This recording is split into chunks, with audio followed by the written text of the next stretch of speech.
Hello friends, welcome to all of you on my YouTube channel Sarkari Bharat. दोस्तों, आज के इस वीडियो के अंदर हम बात करने वाले हैं आज सीटेट का एग्ज़ाम हुआ है और सीटेट के एग्जामिनेशन में किस प्रकार की सीडीपी के लिए चाइल्ड डेवलपमेंट एंड पेडागोगी की क्वेश्चंस पूछे गए हैं। उन सभी क्वेश्चंस को हम लेकर आए हैं। सभी के सभी क्वेश्चंस मेमोरी बेस्ड हैं, स्टूडेंट्स के द्वारा बताए गए सवाल हैं। तो दोस्तों, आज की इस वीडियो को स्टार्ट करते हैं।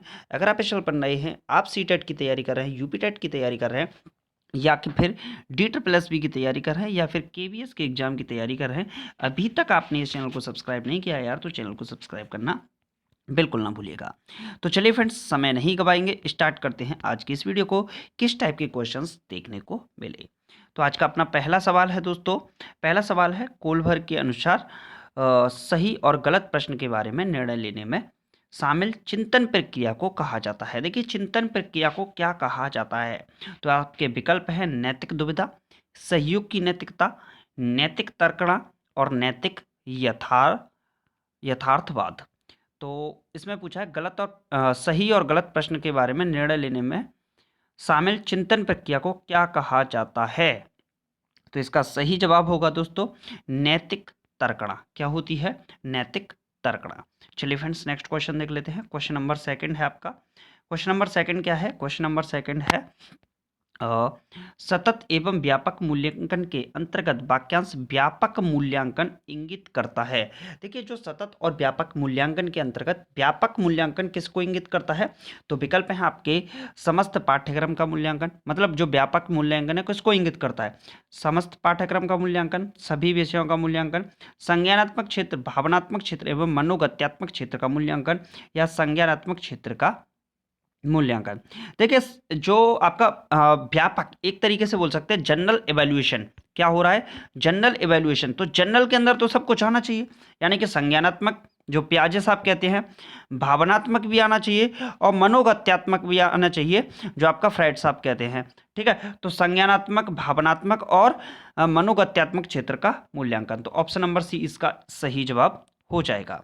चलिए फ्रेंड्स, नेक्स्ट क्वेश्चन देख लेते हैं। नेक्स्ट क्वेश्चन है दोस्तों, विद्यार्थी द्वारा गणित की कक्षा में सीखी हुई अवधारणा का उपयोग भूगोल की कक्षा में किया जाता है। मतलब एक विद्यार्थी गणित की कक्षा में किसी चीज को सीख लेता है, किसी कॉन्सेप्ट को, कॉन्सेप्चुअल को सीख लेता है। अब उस अवधारणा का प्रयोग किस में कर रहा है? वो भूगोल की कक्षा में कर रहा है। तो यह उदाहरण किसका है? सकारात्मक उदाहरण का, अंतरण का, नकारात्मक अंतरण का, या शून्य अंतरण का, या इनमें से कोई नहीं। देखिए, एक चीज को दूसरी चीज से कनेक्ट कर रहा है। अच्छी बात है कि नहीं? अच्छी बात है। यानी कि व्यवहारिकता से अगर कोई व्यक्ति जोड़ रहा है, सब्जेक्ट टू सब्जेक्ट जोड़ने का प्रयास कर रहा है, तो हम उसे कहेंगे पॉजिटिविटी। क्या बोलेंगे? पॉजिटिविटी। यानी कि ऑप्शन नंबर ए आपका सही जवाब हो जाएगा सकारात्मक अंतरण से। चलिए फ्रेंड्स, नेक्स्ट क्वेश्चन देख लेते हैं। नेक्स्ट क्वेश्चन है दोस्तों, किशोरों के संदर्भ में निम्नलिखित में से कौन सा कथन सर्वाधिक उचित है? देखिए, एडल्ट्स की बात की जाए तो जीन पियाजे साहब के बारे में मैं आपको थोड़ा सा बता देता हूं। जीन पियाजे साहब क्या कहते हैं? 0 से 2 वर्ष की जो अवस्था होती है, इसको इन्होंने कहा है सेंसरी मोटर स्टेज। क्या कहा है? सेंसरी मोटर स्टेज, यानी कि इंद्रिय गामक अवस्थाएं इसको कहा जा सकता है। एक तरीके से बाल्यावस्था इसको कह सकते हैं। ठीक, इसके बाद क्या आती है? इसके बाद आती है आपकी 2 से 7 वर्ष की अवस्था। क्या आती है? 2 से 7। फिर आती है 7 से 11 वर्ष की अवस्था, फिर 11 से एबव। तो 11 से ऊपर तो हो जाती है आपकी हो जाती है अमूर्त चिंतन की अवस्था बोल सकते हैं, औपचारिक अवस्था बोल सकते हैं इसको, या किशोर अवस्था के नाम से भी आप जान सकते हैं। मतलब 16 ऊपर से ऊपर तो किशोर अवस्था ही हो जाती है।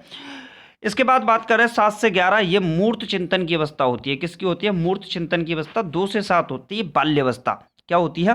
बाल्यावस्था। अब इस बात को थोड़ा सा समझ लीजिएगा, कौन सा कथन सर्वाधिक उचित है किशोरों के लिए? ठीक है, तो चिंतन का मूर्त क्रियाओं में प्रदर्शित होना, मूर्त तो 7 से 11 में हो जाता है। बुद्धि लब्धता अकस्मात अकस्मात बुद्धि, इसके बारे में।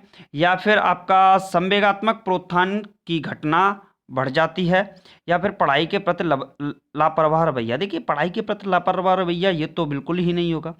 मूर्त संक्रियात्मक अवस्था की बात करें तो ये आपका होता नहीं। तो हम बात कर सकते हैं संवेगात्मक प्रोत्थान की घटना बढ़ जाती है। क्लियर है फ्रेंड्स? चलिए नेक्स्ट क्वेश्चन, तो ऑप्शन को काट कर भी आप यहाँ पर जवाब दे सकते हैं। नेक्स्ट क्वेश्चन है दोस्तों, व्यक्तित्व विकास से एक महत्वपूर्ण भूमिका का निर्वाह करता है। अब इसके विकल्प हैं आनुवंशिकता और वातावरण का मिश्रण, परीक्षाओं की संख्या, आनुवंशिकता या वातावरण। अब देखिए, अगर आपने पढ़ा होगा हेरिडिटरी एंड, क्या पढ़ा था, डेवलपमेंट इक्वल टू क्या होता है, हेरिडिटरी एंड आपका जो एटमॉस्फेयर है, तो D equal to H E. आनुवंशिकता और वातावरण का जो मिश्रण है ये व्यक्तित्व विकास में महत्वपूर्ण भूमिका का निर्वाह करता है। तो ऑप्शन नंबर 5 का क्या हो जाएगा आपका, आपका है यहाँ पर, आपका विकल्प तो दे रखा है परीक्षाओं की संख्या, लेकिन आपका सही जवाब हो जाएगा यहाँ पर आनुवंशिकता तथा वातावरण का मिश्रण व्यक्तित्व विकास से एक महत्वपूर्ण भूमिका का निर्वाह करता है। चलिए फ्रेंड्स नेक्स्ट क्वेश्चन देख लेते हैं। नेक्स्ट क्वेश्चन है दोस्तों, एक शिक्षक की सबसे मुख्य जिम्मेदारी क्या है? शिक्षक की सबसे मुख्य जिम्मेदारी क्या है? कठोर अनुशासन बनाए रखना। देखिए, कठोर अनुशासन के द्वारा बच्चों को सिखाएं, मतलब एक डंडे से हाँक नहीं सकते बच्चों को, ये नहीं बात हो सकती। दूसरा क्या है, विद्यार्थियों की विभिन्न अधिगम शैलियों के अनुसार सीखने के मौके उपलब्ध कराना। उनको भाई एफर्ट लगाने के लिए आप उनको डिफरेंट अप्रोच उनके लिए लगा सकते हैं, तो ये तो हो भी सकती है, मतलब उनकी लर्निंग स्टाइल को चेंज करने का, जो उनकी लर्निंग है उनको चांस देने का आपका आप चांस दे सकते हो, उनकी नीड्स को आप समझ सकते हो स्टूडेंट्स की बहुत अच्छे तरीके से, तो ये तो एक पॉजिटिविटी की तरफ जाता है। तीसरा है पाठ योजना तैयार करना और उसके अनुसार पढ़ाना। देखिए, योजना बनाना और उसके अनुसार पढ़ाना हो सकता है, क्लियर है। तो यथासंभव क्रियाकलापों का आयोजन करना, यथासंभव क्रियाकलापों का आयोजन करना। तो अगर हम इनमें सबसे अच्छा कहें, देखिए स्टूडेंट को चाइल्ड सेंटर्ड एजुकेशन क्या कहती है, स्टूडेंट को सेंटर में रखिए आप, तो विद्यार्थियों की विभिन्न अधिगम शैलियों के अनुसार सीखने की मौके उपलब्ध कराना, यानी कि विद्यार्थियों के अनुसार आप स्टूडेंट को चाइल्ड सेंटर में रखिए, ये आपकी चाइल्ड सेंटर्ड एजुकेशन भी इसको कहती है, तो ये आपका सही जवाब हो जाएगा। नेक्स्ट क्वेश्चन देख लेते हैं दोस्तों, क्वेश्चन ही आपका आउट हो गया। नेक्स्ट क्वेश्चन है, विचार न केवल भाषा को निर्धारित करते हैं बल्कि उसे आगे भी बढ़ाते हैं, यह विचार किसके द्वारा रखा गया? वाइगोत्स्की के द्वारा, पियाजे के द्वारा, पावलोव के द्वारा, या फिर कोलबर्ग के बारे में? तो इसमें कौन सा सही जवाब होगा? विचार न केवल भाषा को निर्धारित करते हैं बल्कि उसे आगे भी बढ़ाते हैं।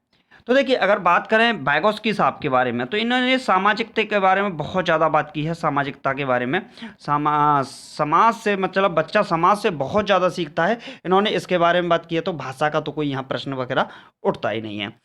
अगर बात करते हैं अनुकूलित प्रत्यावर्तन का सिद्धांत, जो अनुकूलित प्रत्यावर्तन का सिद्धांत है वो IP पावलोव के द्वारा दिया गया था, 1904 में इनको नोबेल प्राइज से भी नवाजा गया था, क्लियर है, IP पावलोव को। और बात करें क्लासिकल जो सिद्धांत है, क्लासिकल सिद्धांत है वो भी पावलोव साहब का ही है। बात करते हैं कोलबर्ग की, किसकी बात करते हैं? देखिए, वाइगोत्स्की सामाजिकता, पावलोव अनुक्रियात्मक सिद्धांत के द्वारा, और क्लासिकल सिद्धांत भी इन्हीं का है, 1904 में नोबेल प्राइज मिला। कोलबर्ग की बात करते हैं तो इनका किससे संबंधित था? देखिए, कोलबर्ग साहब कहते थे जो आपकी लर्निंग है, लर्निंग के बारे में बहुत कुछ इन्होंने बताया है।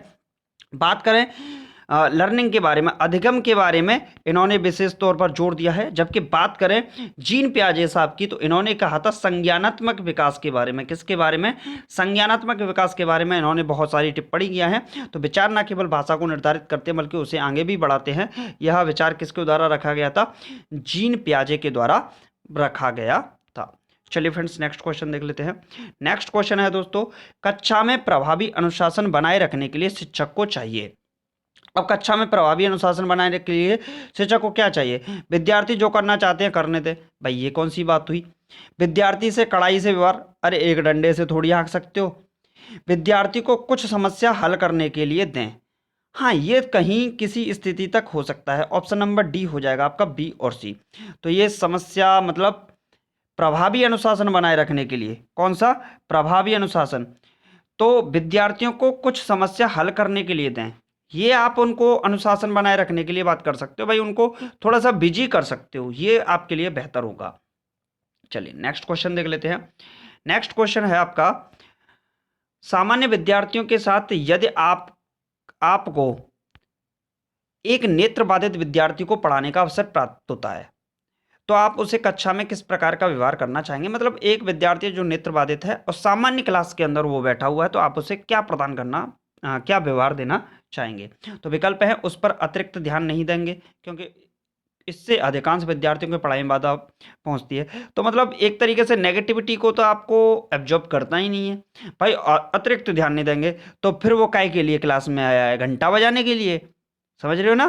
तो पढ़ने के लिए आया है तो उसको पढ़ाओगे ना अपने अनुसार। अब कैसे, कक्षा में उसके साथ सहानुभूति, आप स्टूडेंट के साथ सहानुभूति नहीं दिखा सकते, दया का भाव नहीं दिखा सकते। अब बच्चे से ये थोड़ी बोलेंगे भाई तुम नहीं जानते, तुम नहीं कर सकते, भाई इन चीज़ों को बच्चे से कोई फर्क नहीं पड़ता, आप ऐसा भी नहीं करोगे। नेक्स्ट क्या है, आप सोचोगे कि अंधापन उसकी नियति ही थी और कुछ नहीं कर सकता। अरे अंधा है तो इसका मतलब कुछ नहीं कर सकता। सूरदास अंधे से आज विश्वविख्यात हैं, क्या वो कुछ नहीं कर पाए, कर सकता है। अंधा भी बहुत कुछ कर सकता है, जो आंख वाले नहीं कर पाते वो अंधे कर जाते हैं कभी कभी। ठीक, तो ये भी नहीं हो सकता, तो बी भी गलत, ए भी गलत। तो ऑप्शन नंबर डी की तरफ ध्यान देते हैं। डी क्या है, यही सही होगा। आगे वाली पंक्ति में उसके बैठने की व्यवस्था करेंगे, अच्छी बात है, उसे बैठने की व्यवस्था करेंगे, उसकी सुविधा के अनुसार गति को उसको पढ़ाएंगे, ये अच्छी बात है। स्टूडेंट्स के अनुसार उसे आप देखेंगे कि आप ये बच्चा कैसे सीख सकता है, उस पर ध्यान देंगे। नेक्स्ट क्वेश्चन है दोस्तों, क्वेश्चन क्या है, विकास पर आनुवंशिकता के प्रभाव की सीमा का सबसे अच्छा वर्णन निम्नलिखित में से किसके द्वारा होता है। देखिए आनुवंशिकता का प्रभाव की सीमा सबसे अच्छा वर्णन किसके द्वारा हो सकता है। आनुवंशिकता के बारे में बात की जाती है, हेरिडिटरी के बारे में बात की जाती है कि बच्चा जन्मजात ही 80% शिक्षा को ग्रहण करके आता है, मतलब उसके अंदर जो एबिलिटी होती है 80% एबिलिटी वह आनुवंशिकता से ग्रहण करता है, जबकि पढ़ाई लिखाई समाज के द्वारा केवल 20% ही अर्जन कर पाता है। तो विकास पर आनुवंशिकता के प्रभाव की सीमा का सबसे अच्छा वर्णन निम्नलिखित में से किसके द्वारा होता है। तो विकल्प है, आनुवंशिकता निर्धारित करती है कि कोई कितना विकसित होगा। ये तो गलत बात हुई, इसका मतलब एपीजे अब्दुल कलाम कभी राष्ट्रपति बनते ही नहीं। आनुवंशिकता तो उनकी ये थी कि जिस टाइम पर वो थे मल्लाह थे, अखबार बेचते थे बचपन में, तो इसका मतलब राष्ट्रपति नहीं बनने चाहिए, ये तो बात गलत हो गई। क्लियर है। ऑप्शन नंबर बी क्या है, आनुवंशिकता निर्धारित करती है किसी को कितना विकसित किया जा सकता है। इस पर थोड़ा सा पॉइंट क्लियर हो जाना चाहिए कि आनुवंशिकता निर्धारित करती है कि किसी को कितना विकसित किया जा सकता है। हाँ ये बात हो सकती है कि किसी को कितना उसकी हेरिडिटरी प्रॉपर्टीज से आनुवंशिकता से इतना अनुमान लगा जा सकता है कि वो कितना ग्रो कर सकता है। तो ऑप्शन नंबर बी इसका सही जवाब हो जाएगा। चलिए फ्रेंड्स नेक्स्ट क्वेश्चन देख लेते हैं। नेक्स्ट क्वेश्चन है, यदि आप बच्चों को सिखाना चाहते हैं तो बच्चों से सीखिए यह इशारा करता है। आप मतलब छोटे बच्चों को सिखाना चाहते हैं तो बच्चों से सीखिए यह इशारा करता है। अब बच्चों से सीखिए इसका मतलब एक टीचर बच्चे को सिखाता ही नहीं बल्कि बच्चे से खुद सीखता भी है। इसका मतलब आप क्या कर रहे हो, अध्यापक केंद्रित शिक्षा की ओर, बाल केंद्रित शिक्षा की ओर, मूल्यांकन केंद्रित शिक्षा की ओर, या परीक्षा केंद्रित शिक्षा की ओर। भाई सीधी सीधी बात बताओ, 2005 का जो एनसीएफ है वो क्या कहता है, 2005 का एनसीएफ कहता है चाइल्ड सेंटर्ड एजुकेशन, किसके बारे में व्याख्या करता है, चाइल्ड सेंटर्ड एजुकेशन। आपने अध्यापक केंद्रित शिक्षा कहाँ पढ़ी थी, कहीं नहीं पढ़ी। मूल्यांकन शिक्षा केंद्रित कहाँ पढ़ी थी, कहीं नहीं पढ़ी। परीक्षा केंद्रित शिक्षा कहाँ पढ़ी, कहीं नहीं पढ़ी। तो आपने बाल केंद्रित शिक्षा तो पढ़ी है ना, तो बस यही आपका सही जवाब हो जाएगा। चलिए फ्रेंड्स नेक्स्ट क्वेश्चन देख लेते हैं। नेक्स्ट क्वेश्चन है दोस्तों क्वेश्चन नंबर 12 क्या है।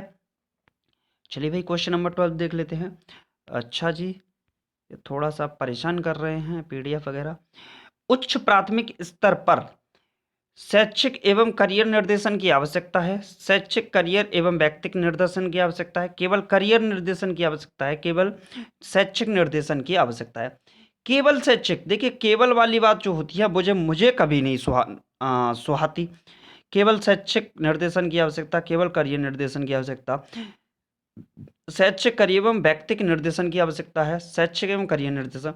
तो मैं तो यहाँ पर ऑप्शन नंबर बी के साथ जाना चाहूँगा। तो इसका सही जवाब भी क्या हो जाएगा, आप शैक्षिक शिक्षण प्राप्त करिए, अच्छी बात है, उससे आपका करियर बने, ये भी अच्छी बात है, लेकिन इंडिविजुअल जो डिफरेंसेस हैं, निर्देश मिलते हैं, वो एक बहुत बड़ी आवश्यकता है जो कि होनी चाहिए एक स्टूडेंट के अंदर। चलिए नेक्स्ट क्वेश्चन देख लेते हैं। नेक्स्ट क्वेश्चन है दोस्तों क्वेश्चन नंबर 13, बच्चों में नैतिक मूल्यों को विकसित करने का सर्वाधिक उचित तरीका है। उनके नैतिक मूल्यों को, उनके अंदर नैतिकता का विकास करने के लिए सर्वाधिक उचित तरीका क्या है? तो प्रातःकालीन सभा में बच्चों को नैतिक उपदेश देना ठीक हो सकता है, ये तो अच्छी बात है। भाई स्कूलों के अंदर सुबह सुबह आपको जब प्रार्थना के अंदर, प्रेयर के अंदर आप बैठते हैं, खड़े होते हैं, तो वहाँ पर बहुत कुछ चीज़ें सिखाई जाती हैं। ठीक है, अच्छा लगा। विद्यार्थियों के सामने एक परिस्थिति रखना और उस पर निर्णय लेने के लिए कहना, एक परिस्थिति रखना और फिर बोलो कि भाई निर्णय लो। चलिए, नैतिक मूल्यों का विकास, शिक्षक एवं बड़ों द्वारा नैतिक मूल्यों को प्रदर्शित करना। ठीक है, विद्यार्थियों को नैतिकता और अनैतिकता के बीच में अंतर करना, काफ़ी हद तक ये भी आपका ठीक है। तो बात करें, ऑप्शन तो आपके चारों सही हैं यहाँ पर, लेकिन बेस्ट ऑफ द बेस्ट जो होगा ऑप्शन नंबर सी होगा, शिक्षकों एवं बड़ों द्वारा नैतिक मूल्यों को प्रदर्शित करना, ये आपका सही होगा। चलिए भाई, नेक्स्ट क्वेश्चन देख लेते हैं। नेक्स्ट क्वेश्चन क्या है दोस्तों? नेक्स्ट क्वेश्चन है 14। कक्षा में 5 शारीरिक विकलांग बच्चे हैं। खेल के कालांश में उन्हें एक कोने पर बैठाना चाहिए ताकि वे खेल का आनंद ले सकें। अरे भाई, आप चाइल्ड सेंटर्ड एजुकेशन की बात कर रहे हैं, तो फिर कुछ बच्चों को एक साइड में बिठा दो, कुछ को कहो कि तुम खेलो, तुम आनंद लो। ऐसा नहीं हो सकता। खेलना क्या है? खेलना उनके बीच में सामाजिक गतिविधि को बढ़ाता है, उनको समाज का अनुभव कराता है, इस वजह से खिलाया जाता है। तो आप कोने में तो नहीं बैठा सकते, किसी के साथ भेदभाव तो नहीं कर सकते। अन्य बच्चों के साथ उचित खेल में हिस्सा लेने के लिए प्रोत्साहित करना। हाँ, ये बोल सकते हैं कि भाई तू कोशिश कर, खेल सकता है। अरे तू क्रिकेट नहीं खेल सकता, विकलांग नहीं, दिव्यांग है एक तरीके से, तो तुम कोई और गेम खेल सकते हो, कैरम बोर्ड खेल सकते हो। तो उनको एक तरीके से प्रोत्साहित करेंगे ना, एनकरेज करने का प्रयास करेंगे। चलिए, हो सकता है। केवल वाला तो वैसे ही गलत हो जाता है, मैं पढ़ने ही वाला नहीं हूँ आगे। कक्षा के सभी विद्यार्थियों के साथ खेलने के लिए जोर डालना। अरे जोर डालोगे बच्चे पे, मतलब उससे क्रिकेट नहीं खेली है, फुटबॉल नहीं खेली है, विकलांग बच्चा है, पैर से विकलांग है या दिव्यांग है, अब उससे फुटबॉल नहीं खेली है, तुम कह रहे हो भाई खेल, चल खेल। कैसे खेल सकता है? ऐसे बच्चा थोड़ी खेल सकता है। यानी कि आप क्या करोगे? आप उस बच्चे के लिए उसे प्रोत्साहित करेंगे जो जिस खेल के लिए, उचित खेलों में, देखिए ये वर्ड यूज किया है, उचित खेलों में। तो ऑप्शन नंबर बी आपका इसका सही जवाब हो जाएगा। क्लियर है फ्रेंड्स? समझने का प्रयास कीजिए मैं क्या कहना चाह रहा हूं। नेक्स्ट क्वेश्चन है दोस्तों, जीन पियाजे के अनुसार अनुकूलन द्वारा होता है। अनुकूलन आत्मसात्करण, व्यवस्थापन, अनुभव या आत्मसात्करण तथा व्यवस्थापन। तो चलिए, इसका सही जवाब है आत्मसात्करण या तथा व्यवस्थापन। नेक्स्ट क्वेश्चन है, सृजनवाद में सृजनात्मकता, कंस्ट्रक्टिविज्म, सृजनावाद में बच्चे सीखने की प्रक्रिया के रूप में प्रतिभाग करते हैं। शिक्षा शिक्षक केंद्रित होती है, शिक्षक केंद्रित तो भाई हमने कहीं नहीं पढ़ी। शिक्षा बाल केंद्रित होती है, शिक्षा व्यवहारवादी होती है। शिक्षा बाल केंद्रित होती है, ये तो हमने पढ़ा है। तो ऑप्शन नंबर 16 का सी आपका सही जवाब हो जाएगा, चाइल्ड सेंटर्ड एजुकेशन को, जो कि बहुत ही ज़्यादा बिल्कुल राइट आंसर होगा। नेक्स्ट क्वेश्चन की ओर चलते हैं दोस्तों। नेक्स्ट क्वेश्चन है, बच्चों में अच्छे चरित्र का निर्माण के लिए, बच्चों का अच्छा चरित्र हो, इसके निर्माण के लिए क्या करेंगे? पाठ्य पुस्तकों में चरित्र निर्माण संबंधी पाठ होने चाहिए। चलिए मान लेते हैं। चरित्र निर्माण के लिए व्याख्यान दिए जाने चाहिए। ठीक है। कक्षा कक्ष गतिविधि इस प्रकार से हो कि बच्चों को चरित्र निर्माण में सहायता मिल सके। ठीक है। महापुरुषों की जीवनी बच्चों को पढ़ाई जानी चाहिए, ये भी ठीक है। लेकिन अब आप बात कर रहे हो बच्चों में अच्छे चरित्र का निर्माण होना चाहिए, आप उसको अपने द्वारा सिखाइए ना भाई, किताबों में लिखी हुई हैं उनसे थोड़ी है। कक्षा गतिविधि में इस प्रकार से हो कि बच्चों के चरित्र के निर्माण में सहायता मिल सके। आप प्रयास कीजिए, आप टीचर हैं, आपको प्रयास करना है। बच्चा कैसे महापुरुषों की जीवनी को पढ़ा सकते हो, ठीक है, अच्छी बात है, लेकिन वो तो बहुत सारी महापुरुषों की जीवनियां हैं, पाठ्य पुस्तक तो बहुत सारी हैं, कभी बच्चे पढ़ते हैं, लेकिन आपके द्वारा प्रयास क्या किया गया? तो ऑप्शन नंबर सी इसका सही जवाब हो जाएगा। नेक्स्ट क्वेश्चन की ओर चलते हैं दोस्तों। नेक्स्ट क्वेश्चन है, निम्नलिखित में से कौन सी परिस्थिति में बच्चे संवेगात्मक एवं सामाजिक विकास अच्छे से होगा? निम्नलिखित में से कौन सी परिस्थिति में बच्चे का संवेगात्मक और सामाजिक विकास अच्छे से होगा? चलिए तो देख लेते हैं। जब बच्चे को महत्वपूर्ण माना जाए तथा उसकी भावनाओं का सम्मान किया जाए। ठीक है भाई। जब बच्चे को अधिक से अधिक पढ़ने के लिए कहा जाए, ये तो ठीक नहीं लगी। जब बच्चे कक्षा में अच्छे अंक आए, ना जी ना। बच्चे को उसके बौद्धिक स्तर के अनुसार पढ़ाया जाए, बौद्धिक स्तर के द्वारा अनुसार। जब बच्चे को महत्वपूर्ण माना जाए, उसकी भावनाओं का सम्मान किया जाए, ये थोड़ा ज़्यादा अच्छा लग रहा है। तो ऑप्शन नंबर 18 का जो सही जवाब होगा, कौन सी परिस्थिति में बच्चे का संवेगात्मक और सामाजिक विकास अच्छे से होगा? जब बच्चे में अधिक से अधिक पढ़ने के लिए कहा जाए। तो इसके अनुसार ऑप्शन नंबर ए पर जाइएगा। वैसे ऑप्शन नंबर इसका बी दे रखा है, ये जो कि मेरे हिसाब से गलत है। ऑप्शन नंबर ए इसका सही जवाब होगा। चलिए फ्रेंड्स, नेक्स्ट क्वेश्चन देख लेते हैं। नेक्स्ट क्वेश्चन है दोस्तों, निम्न में से कौन सी परिस्थिति सृजनात्मकता को बढ़ाने में सहायक होगी? सीखने हेतु सीमित अवसर हों, बच्चों को उत्तर याद करने के लिए कहा जाए, किसी समस्या का समाधान बता दिया जाए, जब बच्चों को स्वयं करके सीखने के लिए अधिक से अधिक अवसर दिए जाएं। तो ऑप्शन नंबर डी इसका सही जवाब हो जाएगा, जब बच्चों को स्वयं करके सीखने के लिए अधिक से अधिक अवसर दिए जाए। नेक्स्ट क्वेश्चन है, गतिविधि आधारित शिक्षण पर बल देती है। गतिविधि आधारित शिक्षण किस पर बल देती है? सभी विद्यार्थियों को सक्रिय भागीदारी, निश्चित अवधि में गतिविधि पूरी करना, खेलने, अनुशासित शिक्षा कक्षा। तो गतिविधि आधारित शिक्षण सभी विद्यार्थियों की सक्रिय भागीदारी पर बल देती है। तो ऑप्शन नंबर क्वेश्चन नंबर 20 का ऑप्शन नंबर ए सही जवाब हो जाएगा। नेक्स्ट है, परामर्श में सम्मिलित नहीं होते, बच्चे को धैर्यपूर्वक सुनना, बच्चे से मित्रतापूर्वक बातचीत करना, बच्चे का दृष्टिकोण को समझना, बच्चे को अनुशासन में रखना परामर्श के अंदर। तो इसका ऑप्शन नंबर बी हो जाएगा, बच्चे से मित्रतापूर्वक बातचीत करना। नेक्स्ट क्वेश्चन है दोस्तों, राज्य स्तर पर कक्षा 1 से 8 की तक की पठ्यचर्या का निर्माण करती है SCERT, NCERT, CMAT या NCRT? तो इसका सही जवाब हो जाएगा दोस्तों SCART इसका निर्माण करती है। नेक्स्ट क्वेश्चन है दोस्तों, मध्याह्न भोजन के दौरान उच्च जाति के विद्यार्थी निम्न जाति के विद्यार्थियों के साथ एक पंक्ति में भोजन करने से इनकार करते हैं, आप क्या करेंगे?